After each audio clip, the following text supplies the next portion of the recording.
नमस्कार। इस चर्चा में बहुत बहुत स्वागत है। चलिए आज सीधा प्रकृति की उस शानदार क्लासरूम में चलते हैं जहां हर एक चीज हमें कुछ ना कुछ सिखा रही है। हम बात कर रहे हैं कवयित्री सावित्री परमार जी की लिखी बेहद ही खूबसूरत और ज्ञानवर्धक कविता मूल्यवान है समय की। इस कविता के जरिए हम प्रकृति से मिलने वाले उन गहरे जीवन मूल्यों को समझेंगे जो शायद हम अपनी रोजमर्रा के भागदौड़ में अक्सर भूल ही जाते हैं। तो चलिए बिना देर किए इस दिलचस्प सफर की शुरुआत करते हैं।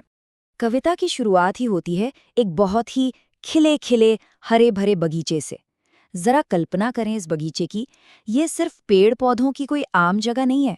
ये असल में हमारी खुद की ग्रोथ और ज्ञान के लिए तैयार किया गया एक बड़ा सा रूपक है। सच कहूं तो ये प्रकृति की एक भव्य क्लासरूम है जहां हर पल कुछ नया सीखने को मिलता है। शुरुआत में ही हमें एक बहुत ही गहरा विरोधाभास देखने को मिलता है। पंक्तियां कुछ इस तरह हैं। घूम लिए हम खूब बाग में, कर ली दुनिया की चर्चाएं, आओ बैठें झील किनारे, पाठ नए हम पढ़ें पढ़ाएं। ये सोचने पर मजबूर कर देता है ना? हम इंसान कैसे बस यूं ही गपशप करने में और इधर-उधर टहलने में अपना कितना कीमती समय निकाल देते हैं, जबकि दूसरी तरफ हमारे चारों ओर की प्रकृति लगातार काम कर रही है, हर पल तैयार है हमें कोई ना कोई नया पाठ पढ़ाने के लिए। तो भाग एक, पक्षी की निरंतर मेहनत। आइए प्रकृति के इस स्कूल में अपने सबसे पहले टीचर से मिलते हैं, यानी हमारी नन्ही और मेहनती चिड़िया। जरा इन पंक्तियों की गहराई को महसूस कीजिए। तिनका तिनका चुनकर लाकर घोंसला बया बनाती है। कितनी कमाल की बात है ये।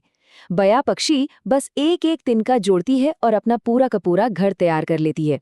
ये हमें बहुत ही सीधे शब्दों में बता देता है कि लगातार की गई मेहनत से कोई भी मुश्किल काम मुमकिन हो सकता है। काम चाहे पहाड़ जैसा ही क्यों ना लगे, अगर थोड़ी थोड़ी मेहनत के साथ डटे रहा जाए तो मंजिल मिल ही जाती है। और बात सिर्फ घोंसला बनाने तक ही नहीं रुकती। सुबह की इस रूटीन को ही ले लीजिए। कविता बताती हैं कि कैसे सुबह सुबह चिड़िया अपनी चहचहाहट से जगाती हैं। वो मानो कह रही हों कि भाई अब इस नींद के मोह को पीछे छोड़ो। वो याद दिलाती हैं कि हमारा समय कितना कीमती है। अगर दिन की शुरुआत सही वक्त पर हो तो सफलता की राह वैसे ही आसान हो जाती है। बगीचे में थोड़ा और आगे चलते हैं। भाग 2, चींटी से दूरदर्शिता। अब नजर डालते हैं जमीन की तरफ, जहां अगला और बहुत ही जरूरी सबक इंतजार कर रहा है। जरा इस नज़ारे के बारे में सोचें। एक तरफ एक इंसान आराम से पेड़ के नीचे सुस्ता रहा है, बिल्कुल बेफिक्र, और उसी के ठीक बगल से चींटियों की एक पूरी कतार अपने काम में जुटी हुई गुजर रही है। इंसान के आलस और प्रकृति के लगातार काम करते रहने के बीच का जो फर्क है ना, वो सच में आंखें खुलने वाला है। मूल पाठ की ये पंक्ति देखिए। दाना दाना खोजबीन कर चींटी अन्न जमा करती है। एक एक दाना ढूंढना और उसे सहेज कर रखना, सच कहूं तो ये कोई मामूली बात नहीं है। ये प्रकृति की तरफ से मिलने वाली भविष्य की प्लानिंग और आर्थिक समझ की एक मास्टर क्लास है जो हर दिन हमारे सामने चल रही है। तो यहाँ समझने वाली सबसे बड़ी बात यह है कि इतनी नन्ही सी चींटी जीवन का इतना बड़ा और अहम सिद्धांत सिखा जाती है कि बुरे समय के लिए बचाओ। जब जिंदगी में सब कुछ बढ़िया चल रहा हो, एकदम आसान हो, तब भी आने वाली चुनौतियों के लिए खुद को तैयार रखना चाहिए। मुश्किल वक्त के लिए बचत करना कितना जरूरी है, ये इस छोटी सी चींटी से बेहतर और कौन सिखा सकता है। प्रकृति हमें सिर्फ मेहनत करना और बचाना ही नहीं सिखाती। भाग 3, लचीलापन और गति। ये हमें सिखाता है कि हर हाल में डटे रहना और आगे बढ़ते रहना क्यों जरूरी है। इसे समझने के लिए फूल का उदाहरण बहुत ही सटीक बैठता है। कविता के शब्द हैं, देखो कांटे ओढ़ पहनकर फूल सदा मुस्काते हैं। अब सोचिए, फूल हमेशा नुकीले चुभने वाले कांटों के बीच घिरे रहते हैं, पर क्या वो खिलना छोड़ देते हैं? बिल्कुल नहीं। वो फिर भी खिलते हैं और मुस्कुराते हैं। ये हमें वो हिम्मत और हौसला देता है जो जिंदगी की तकलीफों को बर्दाश्त करने के लिए चाहिए होता है। असली वीर तो वही है जो मुश्किलें सहकर भी डटा रहे और सकारात्मक बना रहे। और फिर आती है बहती नदी। नदी की सोच बिल्कुल अलग है। ये बस एक निरंतर बहते रहने और प्रगति करने की मानसिकता है।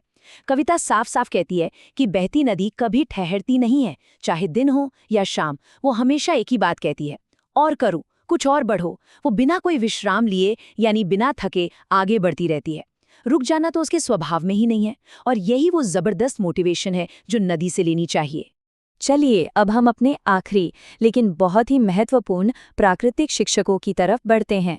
भाग 4, पेड़ों की परोपकारिता।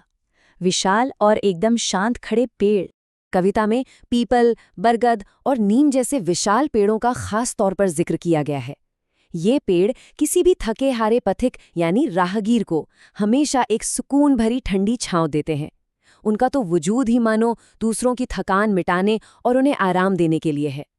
कवयित्री ने इन छायादार पेड़ों की तुलना कितनी खूबसूरती से सज्जन यानी अच्छे इंसानों से की है।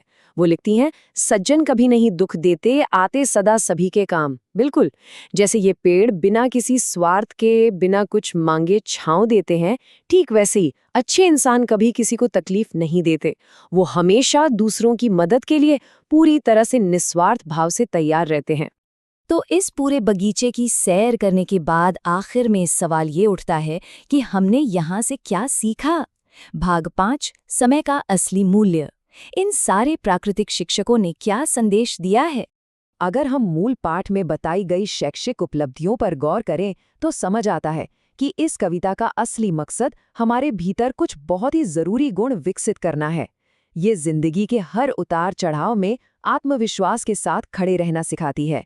मेहनत करना, पूरी लगन से डटे रहना, समय की पाबंदी, मुश्किल वक्त के लिए बचत करना और हमेशा हमेशा आगे बढ़ते रहना। यही तो है समय का सही इस्तेमाल और यही है समय की असली कीमत। और अब इस चर्चा को हम एक बहुत ही गहरे सवाल के साथ खत्म करते हैं। जरा विचार करें, प्रकृति की इस मास्टर क्लास में हमें आज अपनी जिंदगी के इस मोड़ पर किस शिक्षक की बात को सबसे ज्यादा गहराई से समझने की जरूरत है? क्या वो एक एक तिनका जोड़ने वाली चिड़िया है, या फिर भविष्य के लिए बचाने वाली चींटी, लगातार बहने वाली नदी है, या बिना स्वार्थ के छांव देने वाला पेड़? इस पर थोड़ा विचार जरूर करें और समय को इसी तरह मूल्यवान बनाएं। साथ जुड़ने के लिए बहुत बहुत धन्यवाद।